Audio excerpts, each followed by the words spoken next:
ਭਾਈ ਪਰਮਜੀਤ ਸਿੰਘ ਪੰਮਾ ਦੀ ਭਾਰਤ ਹਵਾਲਗੀ ਤੋਂ ਪੁਰਤਗਾਲ ਵੱਲੋਂ ਇਨਕਾਰ ਕਰਨ ਤੋਂ ਬਾਅਦ ਉਹਨਾਂ ਨੂੰ ਇੰਗਲੈਂਡ ਛੱਡ ਕੇ ਵਾਪਸ ਅਮਰੀਕਾ ਪਰਤੇ ਉਹਨਾਂ ਦੀ ਲੀਗਲ ਟੀਮ ਦੇ ਮੈਂਬਰ ਅਤੇ ਸਿੱਖਸ ਫਾਰ ਜਸਟਿਸ ਦੇ ਲੀਗਲ ਐਡਵਾਈਜ਼ਰ ਗੁਰਪਤਵੰਤ ਸਿੰਘ ਪੰਨੂ ਦਾ ਅਮਰੀਕਾ ਪਹੁੰਚਣ ਤੇ ਟ੍ਰਾਈ ਸਟੇਟ ਦੀਆਂ ਸਿੱਖ ਸੰਗਤਾਂ ਵੱਲੋਂ ਸਵਾਗਤ ਕੀਤਾ ਗਿਆ।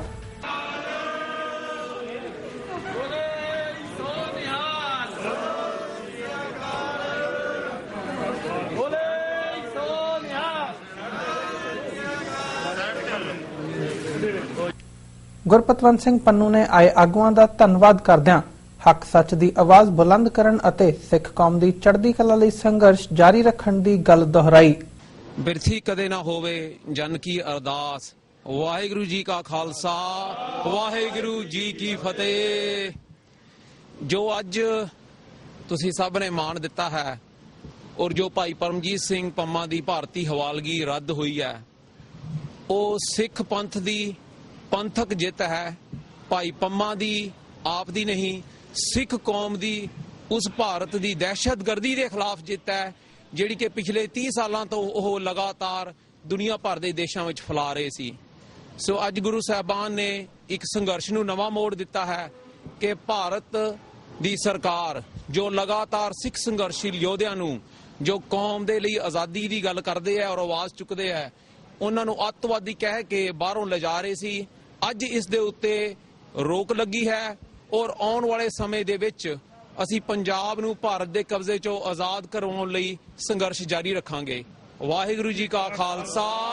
ਵਾਹਿਗੁਰੂ ਜੀ ਕੀ ਫਤਿਹ। ਬੀਤੀ ਸ਼ਾਮ ਲਗਭਗ 2 ਮਹੀਨੇ ਬਾਅਦ Gurpatwant Singh Pannu New York Liberty international airport ਪਹੁੰਚੇ,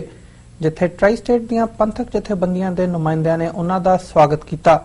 ਅਤੇ ਭਾਈ ਪੰਮਾ ਦੀ ਰਿਹਾਈ ਸਦਕਾ ਭਾਰਤੀ ਹਕੂਮਤ ਦੇ ਜ਼ੁਲਮਾਂ ਖਿਲਾਫ ਡਟ ਕੇ ਖੜਨ ਲਈ ਧੰਨਵਾਦ ਕੀਤਾ। ਗੁਰਪਤਵੰਤ ਸਿੰਘ ਜੀ ਪੰਨੂ ਸਾਹਿਬ ਜੋ ਸਿੱਖ ਕੌਮ ਲਈ ਇੱਕ ਬਹੁਤ ਵੱਡੀ ਜਿੱਤ ਲੈ ਕੇ ਆਏ ਆ। ਅਸੀਂ 30 ਸਾਲਾਂ ਦੇ ਰੋਲ ਖੋਲ ਰਹੇ ਸਿੱਖ, ਜਿਨ੍ਹਾਂ ਦੀ ਪੱਗ ਨੂੰ, ਜਿਨ੍ਹਾਂ ਦਾ ਮਾਣ ਅੱਜ ਪੰਨੂ ਸਾਹਿਬ ਨੇ ਬਹੁਤ ਹੀ ਉੱਚਾ ਕੀਤਾ ਹੈ, ਸਾਨੂੰ ਇਹਨਾਂ ਤੇ ਬਹੁਤ ਹੀ ਮਾਣ ਹੈ। ਡਾਇਸਪੋਰਾ ਵਿੱਚ ਬੈਠਾ ਸਿੱਖ ਅੱਜ ਬਹੁਤ ਖੁਸ਼ ਹੈ ਕਿਉਂਕਿ ਬਹੁਤ ਚਿਰਾਂ ਬਾਅਦ ਇੱਕ ਜਿੱਤ ਦਾ ਅਹਿਸਾਸ ਅਸੀਂ ਮਹਿਸੂਸ ਕਰ ਰਹੇ ਹਾਂ। ਇਹ ਜਿੱਤ ਭਾਈ ਪਰਮਜੀਤ ਸਿੰਘ ਪੰਮਾ ਦੀ ਭਾਰਤ ਹਵਾਲਗੀ ਰੁਕਣ ਦਾ ਜੋ ਕਾਰਨ ਬਣਿਆ। ਸਾਡੇ ਮਾਨਯੋਗ ਵਕੀਲ ਪੰਨੂ ਸਾਹਿਬ ਜਿਨ੍ਹਾਂ ਨੇ ਕੌਮ ਵੱਲੋਂ ਇਸ ਸੰਘਰਸ਼ ਦੀ ਅਗਵਾਈ ਕੀਤੀ, ਸਮੁੱਚੀਆਂ ਸਿੱਖ ਸੰਗਤਾਂ ਨੂੰ ਨਾਲ ਲੈ ਕੇ ਇਹ ਸੰਘਰਸ਼ ਚਲਾਇਆ ਤੇ ਅੱਜ ਉਹ 2 ਮਹੀਨਿਆਂ ਬਾਅਦ ਵਾਪਸ ਨਿਊਯਾਰਕ ਆਏ ਹਨ। ਜੋ ਮੋਰਚਾ ਲਾਇਆ ਹੋਇਆ ਸੀ ਉਹ ਮੋਰਚਾ ਫਤਿਹ ਕਰਨ ਤੇ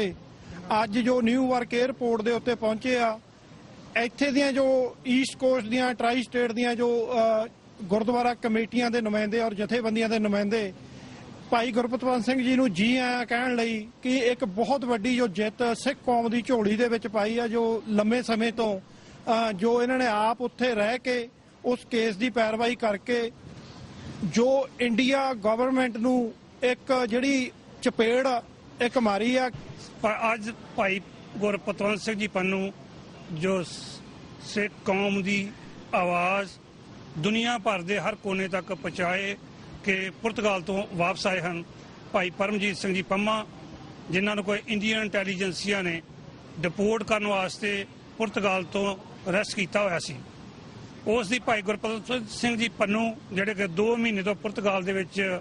ਇਸ ਸੰਘਰਸ਼ ਨੂੰ ਲੜ ਰਹੇ ਸਨ,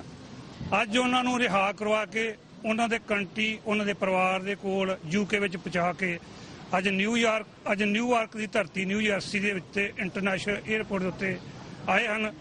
ਟ੍ਰਾਈ ਸਟੇਟ ਦੀਆਂ ਸਮੂਹ ਸੰਗਤਾਂ, ਗੁਰਦੁਆਰਾ ਪ੍ਰਬੰਧਕ ਕਮੇਟੀਆਂ, ਪੰਥਕ ਜਥੇਬੰਦੀਆਂ ਨੇ ਭਾਈ ਗੁਰਪਤਵੰਤ ਸਿੰਘ ਜੀ ਪੰਨੂ ਦਾ ਨਿਊਯਾਰਕ 에ਅਰਪੋਰਟ ਤੇ ਆਉਣ ਤੇ ਧੰਨਵਾਦ ਕੀਤਾ ਹੈ, ਇਹਨਾਂ ਨੂੰ ਜੀ ਆਇਆਂ ਕਿਹਾ ਹੈ।